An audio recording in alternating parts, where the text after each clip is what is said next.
So let's begin with the Refugee Act of 1980. Most Americans, I don't know this stuff. I mean, I have a staff that researches it. I just don't pull it out of the air.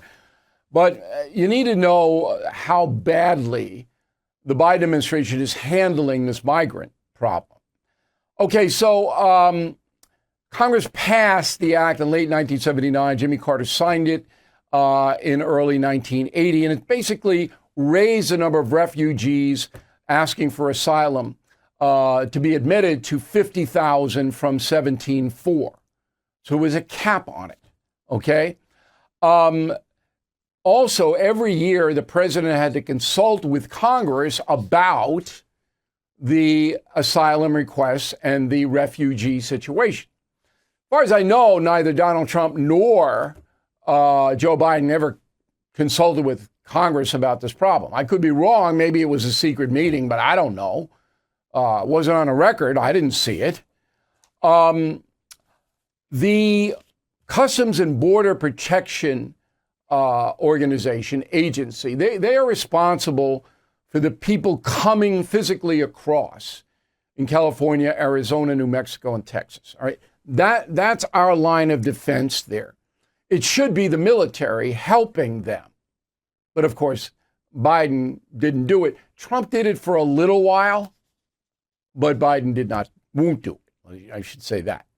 So we're in touch with them, and we run everything by them.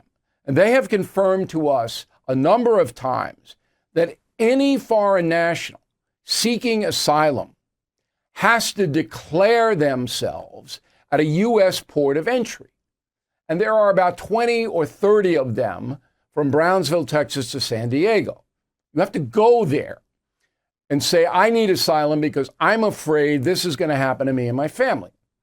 If the Border Patrol deems it legitimate, then you go before a judge, an immigration judge, who hears your initial case and decides whether to let you into the country.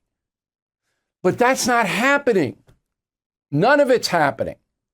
The Biden administration is violating this law. And they set up their own law without Congress. So they're violating the Refugee Act of 1980. And they set up their own apparatus through executive order. That's illegal. Biden can't do that. You could impeach Biden on that. They won't, but they could. Okay, so what it is now is if you are a foreign national, you get on your phone and email the American authorities, there's an address, and say, I'm Jose Cuervo.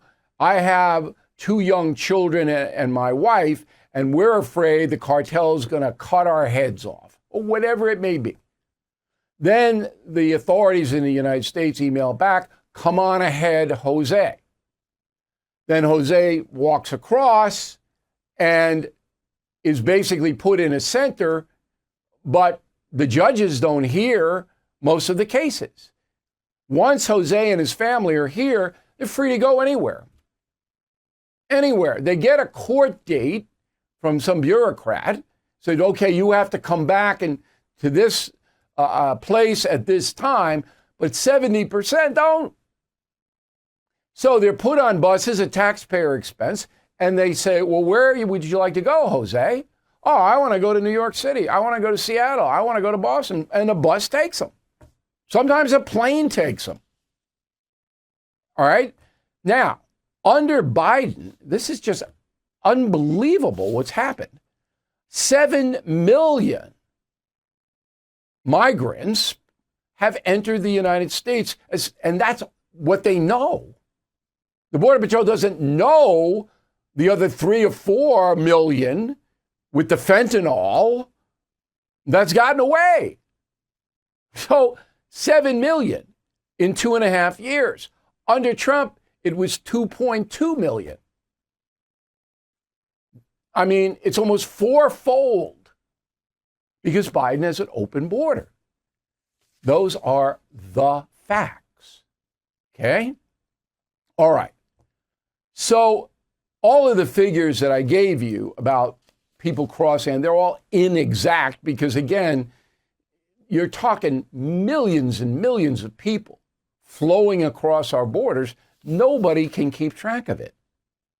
Now, New York City is inundated.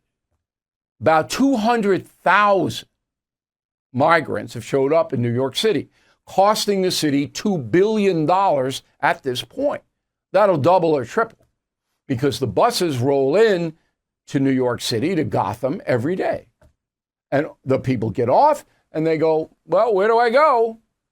Where do I sleep? Who's going to feed me? And the city and the state of New York has to provide the services. And that's happening every city. Now, the liberal cities, the sanctuary cities, are getting it worse. New York is a sanctuary city. Boston is a sanctuary city. Here's what the governor of Massachusetts, an ardent liberal, said this week. Go. We remain unwavering in our commitment to being a state and a people of compassion, safety, opportunity, and respect. But the increased level of demand is not slowing down. And due to both a long-standing shortage of affordable housing, as well as delays and barriers to federal work authorizations, we find ourselves in this situation. What's the situation? About 6,000 people have nowhere to go in Massachusetts, and it's a tiny state. So the upshot of all this is it's going to continue until Biden is out. He's not going to stop it. Doesn't care about it. If he did, he would have said something because he's down on the border states this week. He doesn't care. All right? I know it's hard for some people to believe, but it's true.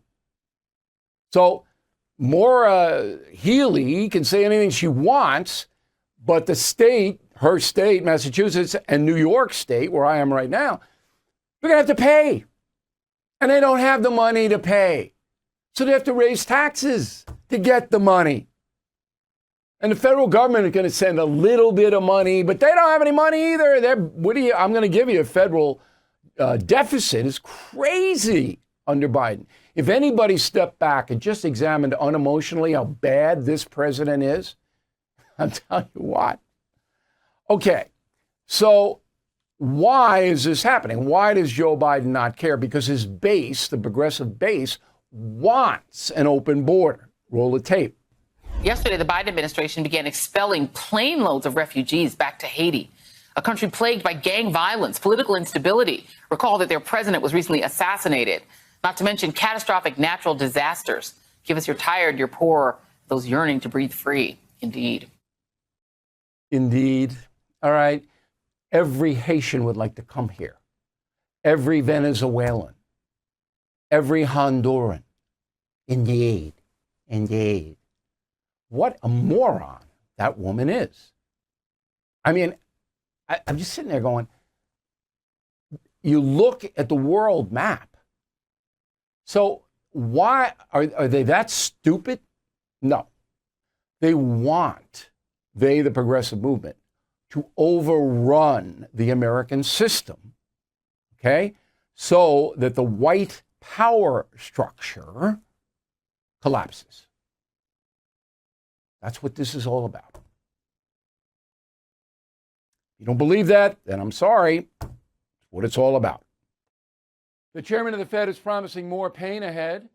Last year, stocks dropped a whopping 20%. 2023 could be worse. You are right to be worried. So call the only precious metal dealer I trust, American Hartford Gold. They will show you how to protect your savings and retirement accounts by diversifying your portfolio with physical gold and silver. Since I've been a client and spokesperson, the price of gold has appreciated more than 35%. So please call today and they'll have physical gold and silver delivered right to your door or put inside your IRA or 401k. They have thousands of satisfied customers and have the highest rating in the country with an A+ rating from the Better Business Bureau. Please tell them Bill O'Reilly sent you, and they will give you up to $5,000 of free silver on your first order. Please call 866-501-5201. That's 866-501-5201, or text BILL to 65532. Again, that's 866-501-5201 or text Bill to 65532.